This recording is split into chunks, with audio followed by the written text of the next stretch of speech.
Last time हमने plasmolysis पर बात की थी। आज हम बचे हुए हेडिंग पर बात करते हैं, what is called the inter relationships between the cells. देखिए, हमने 3 तरह के सेल्स पर बात की है। एक जो टर्जिड सेल है, यानी जिनके पास एंड ऑस्मोस वाटर है। दूसरा फ्लैसिड सेल है, जिसका टीपी 0 है और उसके पास एंड ऑस्मोस वाटर नहीं है। और एक प्लाज्मोलाइज सेल की हमने बात की, जिसके पास ऑस्मोटिक प्रेशर है लेकिन एक्स्ट्रा वाटर नहीं है और उसका टीपी नेगेटिव है। वो उसका मेन प्रॉपर्टी था, हमने डिस्कस किया। अगेन 3 तरह के सेल हैं हमारे पास। एक टर्जिड है, एक फ्लैसिड सेल है,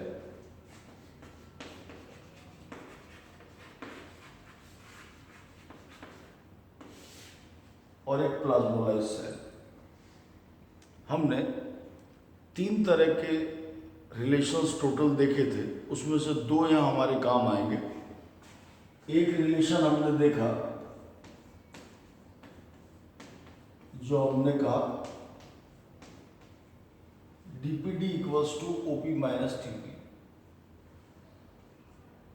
एक रिलेशन हमने देखा साई डब्ल्यू का, that's minus psi S plus psi P. और तीसरा रिलेशन हमने देखा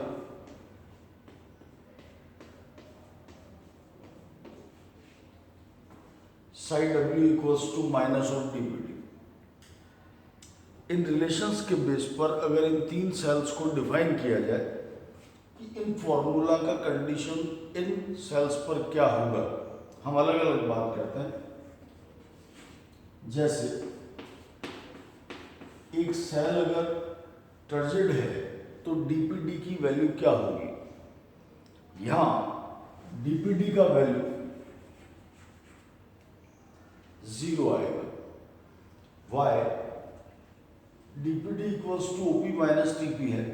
हमने समझा है कि ओपी डिमांड ऑफ वाटर है, वो पानी लाएगा, पानी अंदर आ जाएगा, एंड ऑस्मोसिस होगा, and then the TP will be applied.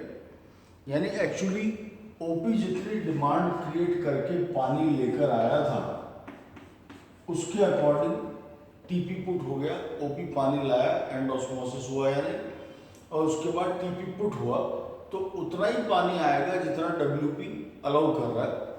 यानी इस केस में ये दोनों वैल्यू सेम हो जाने के कारण डीपीडी का वैल्यू 0 आ रहा है।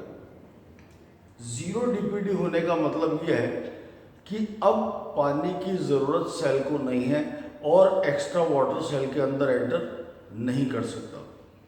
Same is here in the case of Sai W also. In second case, psi w becomes 0 also. Why? Minus of psi s becomes equivalent to psi p. Why? The same relationship. Psi w equals to minus of dpd. हमने बात की है कि यहाँ ये पानी लाएगा, यहाँ माइनस साई एस लाएगा, पानी आने पर टीपी पुट होगा, यहाँ पानी आने पर साई पी पुट होगा। हमने कहा दोनों रिलेशन सेम है, सिर्फ एक्सप्रेशन का तरीका अलग है। एक को हम एटमॉस्फेरिक प्रेशर यूनिट पर डिफाइन करते हैं और दूसरे को फ्री एनर्जी स्केल पर हम डिटरमाइन करते हैं। एक्सप्रेशन दोनों का सेम है, दोनों का वैल्यू 0 है। यहाँ इस बात से भी ये प्रूव हो रहा है। सेकेंड केस में डीपीडी का वैल्यू ओपी के इक्विवेलेंट है। एक फ्लैसिड सेल उस सेल को कहा जाएगा जिसके पास एंड ऑस्मोस वाटर नहीं है लेकिन ओपी है। यानी डिमांड ऑफ वाटर तो है लेकिन वाटर सप्लाइड नहीं है। So demand is always there in this case. Hence value of psi w is equivalent to demand. हमने ऑलरेडी देखा यहाँ डिमांड ये है और यहाँ पर डिमांड ये है। In third case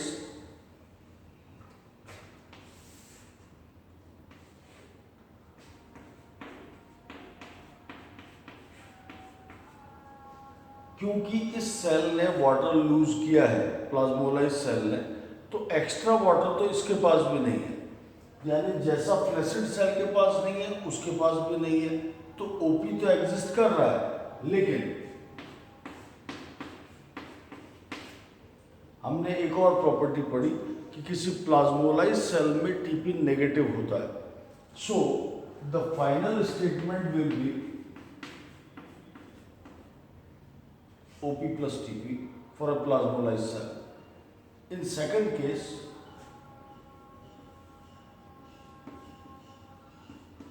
again the demand is there, जैसे यहाँ OP था, यहाँ psi S की डिमांड होगी प्लस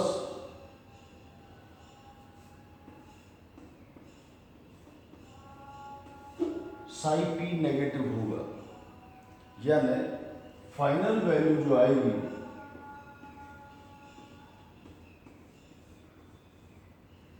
वो मैथमेटिकली नेगेटिव आएगी। ये एक्सप्रेशन ज़्यादा ठीक है, जो हमें बायोलॉजिकली एक्सप्लेन करता है कि किसी प्लाज्मोलाइज सेल में साई पी का वैल्यू नेगेटिव होता है। ये प्लस यहाँ इक्वेशन का पार्ट है, साई पी को एक्सप्लेन नहीं कर रहा है, साई पी तो नेगेटिव ही है, ये एक्सप्रेशन का पार्ट है यहाँ पर, ये मैथमेटिकली करेक्ट वैल्यू है।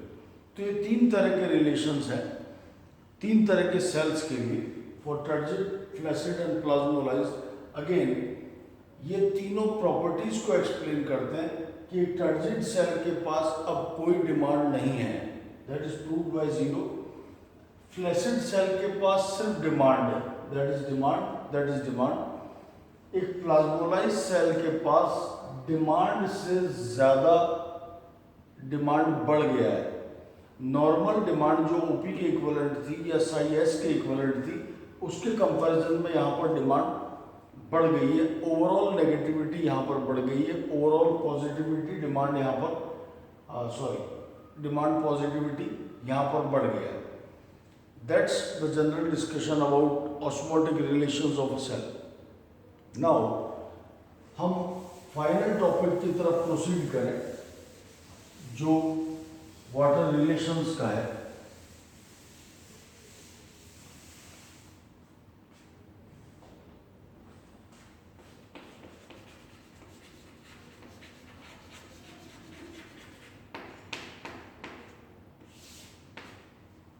That is what is called imbibition. देखिए इम्बाइबिशन बेसिकली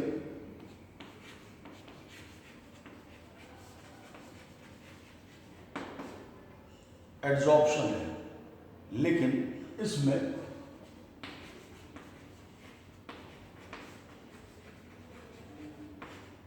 एब्जॉर्प्शन भी है। हम एक सिंपल बात करें कि अगर मैं आटे में पानी मिलाता हूँ, निडिंग करता हूँ डो बनाने के लिए, आटा गूंदता हूँ, तो आटे का पार्टिकल सरफेस से भी गीला है, वेट है, और आटे के पार्टिकल के अंदर भी वाटर मूव कर रहा है। That is what I am trying to tell you, that absorption, the surface absorption is there and the absorption is also there, so both है। सिंगली मैं इसे एक बेटर चॉइस मानूंगा कि ये इट इज मोर एब्जॉर्प्शन। दूसरी बात,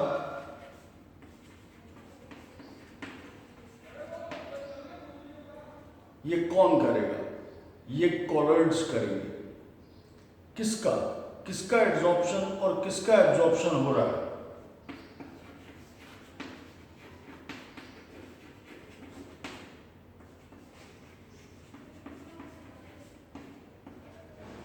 ये सॉल्वेंट का एब्जॉर्प्शन और एब्जॉर्प्शन है, and that two is directly.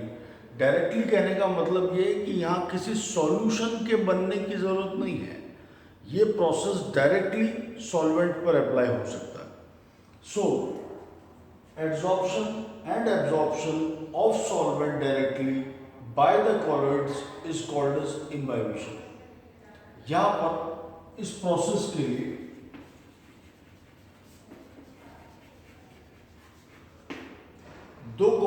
Components का होना जरूरी है. First component is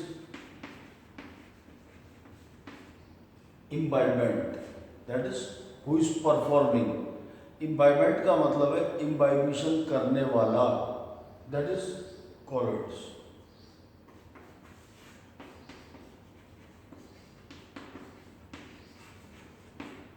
And second is imbibate, that is to be imbibed, जो imbibe होगा, that is solvent.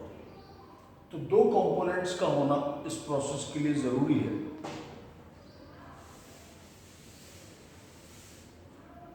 इस प्रोसेस में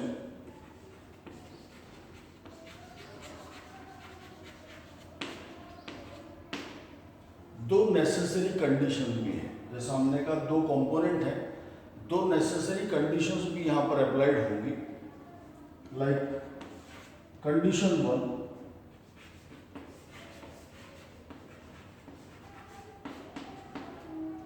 एफिनिटी होना चाहिए. Between home, affinity between the both components. यानी मैं लकड़ी को पानी में रखता हूं, लकड़ी इज इम्बाइबेंट एंड द पानी इज इम्बाइबेट, तो एफिनिटी है दोनों में. लेकिन अगर मैं एक ग्लास रॉड को पानी में रखता हूं तो एफिनिटी नहीं है. यानी एफिनिटी का होना इम्बाइबेशन होने के लिए मस्ट है. लकड़ी को पानी में डालने पर लकड़ी फूलती है, लेकिन glass rod when placed in water it will never swell up. Affinity is a must. And second thing,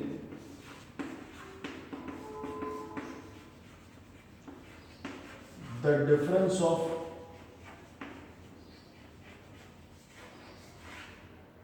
free energy, यानी दोनों के बीच high to low free energy का एक ग्रेडियंट होना मस्ट है, तभी मूवमेंट पॉसिबल हो पाएगा, अदरवाइज मूवमेंट पॉसिबल नहीं है. यानी वही केस में वापस लूं कि एक ग्लास रॉड को मैंने पानी में रखा, तो सेकंड कंडीशन तो अप्लाई हो रही है कि ग्रेडियंट ऑफ फ्री एनर्जी तो हाई है, लेकिन एफिनिटी नहीं है. क्लियर? इसी तरह से मैं एक रबर को अगर पानी में रखता हूं तो एफिनिटी नहीं है. सो दोनों कंडीशंस का होना वहां पर मस्ट होगा to be perform the imbibition.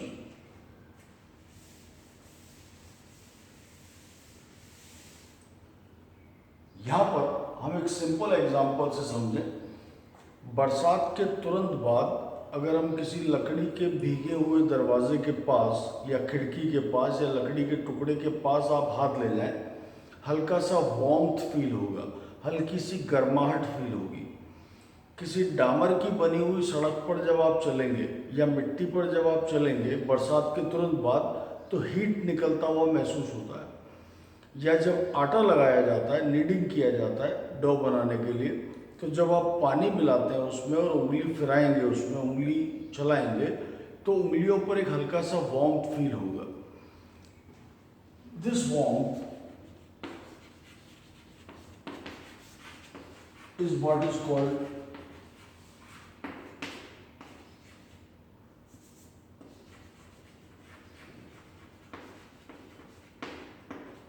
Heat of waiting. ये लिबरेट होगी. हीट ऑफ वेटिंग क्या है? पानी में जब आपने कोई कॉलॉइड मिक्स किया तो वाटर के बीच के हाइड्रोजन बॉन्ड टूटेंगे, एनर्जी लिबरेट होगी. फिर वाटर के मॉलिक्यूल कॉलॉइड के साथ नए बॉन्ड्स बनाएंगे, हाइड्रोजन बॉन्ड्स. वहां पर भी वाटर के बॉन्ड टूटे और वाटर के नए बॉन्ड्स बने कॉलॉइड के साथ. दोनों ही जगह पर हीट लिबरेट होगी. And that heat liberated due to breakage and reformation of hydrogen bonds in water formation is what is called as heat of wetting. That is the output of what is called as imbibition. Plus जैसे हम कहते हैं कि DPD जब put होता है तो पानी की नेट एंट्री होती है, लेकिन कितना पानी आएगा will be determined by the TP, क्योंकि टर्गर प्रेशर पुट होगा. यहां ऐसा नहीं होगा. यहां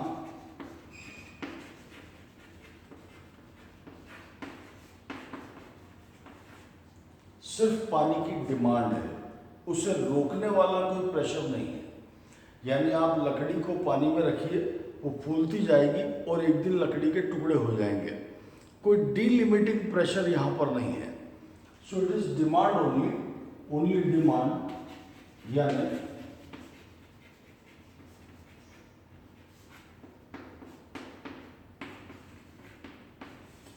इसे चेक करने के लिए कोई डीलिमिटिंग प्रेशर यहाँ पर नहीं होता। बेसिक एग्जाम्पल इम्बाइब्यूशन के बहुत सारे हैं। जैसे हमने बात की, लकड़ी को पानी में रखिए, फूल जाएगा। सीड्स को पानी में रखिए, जैसे चना है, मोठ है, मूंग है, आप पानी में रखिए, अगली सुबह वो फूल जाते हैं। This process is helpful in germination of seeds, the imbibition process. It is not responsible for germination, it is just helping to initiate the germination process. आगे हम इस बारे में और डिटेल पर बात करेंगे। इसके अलावा लोअर प्लांट्स में हम रिसरेक्शन वर्ड सुनते हैं कि कुछ पौधे सूख जाते हैं जब बरसात नहीं होगी, लेकिन जब वापस बरसात आती है दे becomes green again, like Selaginella. Such a condition of resurrection habit is also can be explained on the basis of imbibition. So there are a variety of examples to explain the imbibition process. That's all for today. Thank you.